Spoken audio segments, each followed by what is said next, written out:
जब वेदव्यास ने पांडवों को चारों पुरुषार्थ धर्म, अर्थ, काम और मोक्ष देने वाले एकादशी व्रत का संकल्प कराया था, तब युधिष्ठिर ने कहा, जनार्दन, ज्येष्ठ मास के शुक्ल पक्ष में जो एकादशी पड़ती हो, कृपया उसका वर्णन कीजिए। भगवान श्री कृष्ण ने कहा, हे राजन, इसका वर्णन परम धर्मात्मा व्यास जी करेंगे, क्योंकि ये संपूर्ण शास्त्रों के तत्वज्ञ और वेदांगों के पारंगत विद्वान हैं।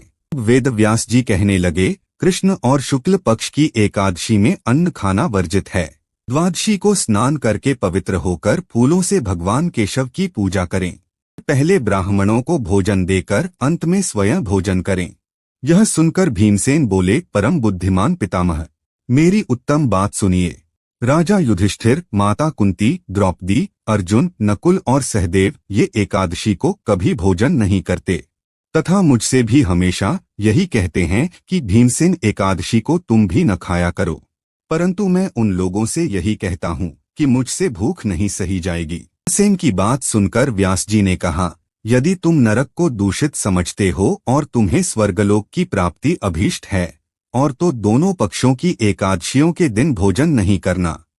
भीमसेन बोले, महाबुद्धिमान पितामह, आपके सामने सच कहता हूँ, मुझसे एक बार भोजन करके भी व्रत नहीं किया जा सकता, तो फिर उपवास करके मैं कैसे रह सकता हूँ। मेरे उदर में वृक नामक अग्नि सदा प्रज्वलित रहती है, जब मैं बहुत अधिक खाता हूँ तभी यह शांत होती है। इसलिए महामुनि, मैं पूरे वर्ष भर में केवल एक ही उपवास कर सकता हूँ, जिससे स्वर्ग की प्राप्ति सुलभ हो तथा जिसके करने से मैं कल्याण का भागी हो सकूं। ऐसा कोई एक व्रत निश्चय करके बताइए, मैं उसका यथोचित रूप से पालन करूंगा।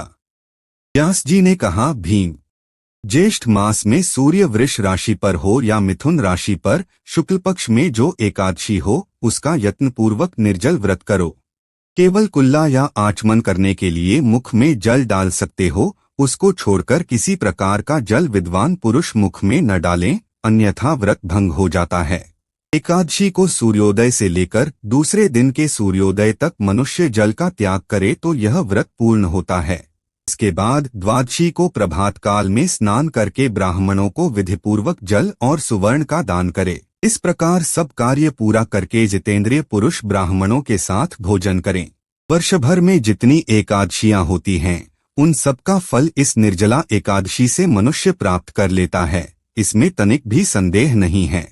शंख, चक्र और गदा धारण करने वाले भगवान केशव ने मुझसे कहा था कि यदि मानव सबको छोड़कर एकमात्र मेरी शरण में आ जाए और एकादशी को निराहार रहे तो वह सब पापों से छूट जाता है। कुंती नंदन, निर्जला एकादशी के दिन श्रद्धालु स्त्री पुरुषों के लिए जो विशेष दान और कर्तव्य विहित हैं, उन्हें सुनो। उस दिन जल में शयन करने वाले भगवान विष्णु का पूजन और जलमयी धेनु यानी पानी में खड़ी गाय का दान करना चाहिए। सामान्य गाय या घी से बनी गाय का दान भी किया जा सकता है। इस दिन दक्षिणा और कई तरह की मिठाइयों से ब्राह्मणों को संतुष्ट करना चाहिए। उनके संतुष्ट होने पर श्रीहरि मोक्ष प्रदान करते हैं। जिन्होंने श्रीहरि की पूजा और रात्रि में जागरण करते हुए इस निर्जला एकादशी का व्रत किया है, उन्होंने अपने साथ ही बीती हुई 100 पीढ़ियों को और आने वाली 100 पीढ़ियों को भगवान वासुदेव के परम धाम में पहुंचा दिया है। निर्जला एकादशी के दिन अन्न, वस्त्र, गौ, जल, शया, सुंदर आसन, कमंडलू तथा छाता दान करने चाहिए। जो श्रेष्ठ तथा सुपात्र ब्राह्मण को जूता दान करता है, वह सोने के विमान पर बैठकर स्वर्गलोक में प्रतिष्ठित होता है। जो इस एकादशी की महिमा को भक्तिपूर्वक सुनता अथवा उसका वर्णन करता है, वह स्वर्गलोक में जाता है। चतुर्दशीयुक्त अमावस्या को सूर्य ग्रहण के समय श्राद्ध करके मनुष्य जिस फल को प्राप्त करता है, वही फल इस कथा को सुनने से भी मिलता है। भीमसेन, ज्येष्ठ मास में शुक्ल पक्ष की जो शुभ एकादशी होती है, उसका निर्जल व्रत करना चाहिए।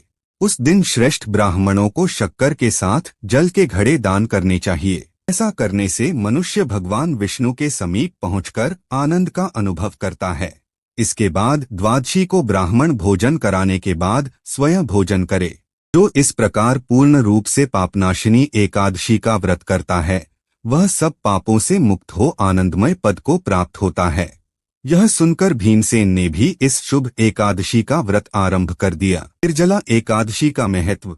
निर्जला यानी यह व्रत बिना जल ग्रहण किए और उपवास रखकर किया जाता है, इसलिए यह व्रत कठिन तप और साधना के समान महत्व रखता है। हिंदू पंचांग अनुसार वृषभ और मिथुन संक्रांति के बीच शुक्ल पक्ष की एकादशी निर्जला एकादशी कहलाती है। इस व्रत को भीमसेन एकादशी या पांडव एकादशी के नाम से भी जाना जाता है। पौराणिक मान्यता है कि 5 पांडवों में एक भीमसेन ने इस व्रत का पालन किया था और वैकुंठ को गए थे, इसलिए इसका नाम भीमसेनी एकादशी भी हुआ। सिर्फ निर्जला एकादशी का व्रत कर लेने से साल की 24 एकादशी व्रत का फल मिलता है। जहां साल भर की अन्य एकादशी व्रत में आहार संयम का महत्व है, वहीं निर्जला एकादशी के दिन आहार के साथ ही जल का संयम भी जरूरी है। इस व्रत में जल ग्रहण नहीं किया जाता है, यानी निर्जल रहकर व्रत का पालन किया जाता है। यह व्रत मन को संयम सिखाता है और शरीर को नई ऊर्जा देता है। यह व्रत पुरुष और महिलाओं दोनों द्वारा किया जा सकता है।